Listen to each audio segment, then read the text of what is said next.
નમસ્કાર, mid day news સાથે હું છું જિજ્ઞાસા।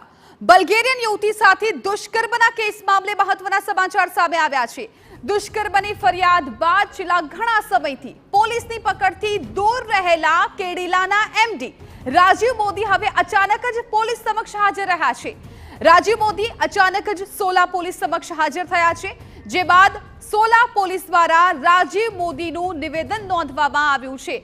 સંવાદદાતા હરીન માત્રવાડિયા વધુ જાણકારી આપી રહ્યા છે। હરીન માત્રવાડિયા, બલ્ગેરિયન યુવતી સાથેના દુષ્કર્મનો આ કેસ કે જે ઘણા સમયથી ચાલી રહ્યો છે અને ઘણા સમયથી કેડિલાના જે એમડી છે રાજીવ મોદી કે જે નિવેદનથી ભાગી રહ્યા હતા અને આખરે પોતાનું નિવેદન છે એમણે આજે નોંધાવી દીધું છે।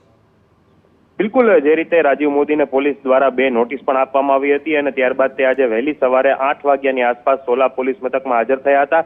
જોકે સૂત્રો પાસેની માહિતી જે મળી રહી છે તેમણે પોલીસની પૂછપરછમાં એવું જણાવ્યું છે કે ફરિયાદી એટલે કે બલ્ગેરિયન યુવતીના જે આક્ષેપો છે તે ખોટા છે। અત્યાર સુધી તેઓ આ યુવતીને એક જ વાર મળ્યા હોવાની વાત રાજીવ મોદીએ પોતાના પૂછપરછ દરમિયાન કરી છે। રાજીવ મોદીએ એવું પણ જણાવ્યું છે કે તેઓ ફેસ ટુ ફેસ આ યુવતી છે તેને એક જ વાર મળ્યા છે। પોતાના યુરોપ અને અમેરિકાની જે કન્ટ્રી છે ત્યાં તેમની ઓફિસ છે, અત્યાર સુધી રાજીવ મોદી ત્યાં હતા અને આજે સવારે જ વિદેશથી પરત ફર્યા હોવાનું તેમણે જે પોલીસ સમક્ષ કહ્યું હોય તેવા અત્યારે મેસેજ છે મળી રહે છે। પરંતુ 4.5 કલાકની તેમની પૂછપરછ અને નિવેદનની પ્રક્રિયા ચાલી હતી। એસઆઈટીના વડા એટલે કે ચિરાગ કોરડિયા છે કે તે જેસીપી સેક્ટર 1 છે તેના દ્વારા પણ સમગ્ર મામલે પૂછપરછ કરવામાં આવી હતી। પોલીસ દ્વારા તેનું નિવેદન પણ લેવામાં આવ્યું હતું। સમગ્ર હકીકતને આધારે જે વાત હતી તે પોલીસ અલગ અલગ મુદ્દાઓ પર તેનું નિવેદન પણ લીધું છે। પરંતુ મહત્વની વાત એ છે કે તમામ આક્ષેપો પોતા ઉપર જે લાગેલા છે તેને રાજીવ મોદીએ નકાર્યા છે અને પોતે આ યુવતીને ફક્ત ફેસ ટુ ફેસ એક જ વાર મળ્યા હોવાની પોલીસ સમક્ષ તેણે છે વાત કરી છે। તે સૌથી મોટી વાત માની શકાય। બિલકુલ હરીને, આભાર સમગ્ર માહિતી બદલ। તો ખૂબ મહત્વપૂર્ણ જાણકારી હરીને આપી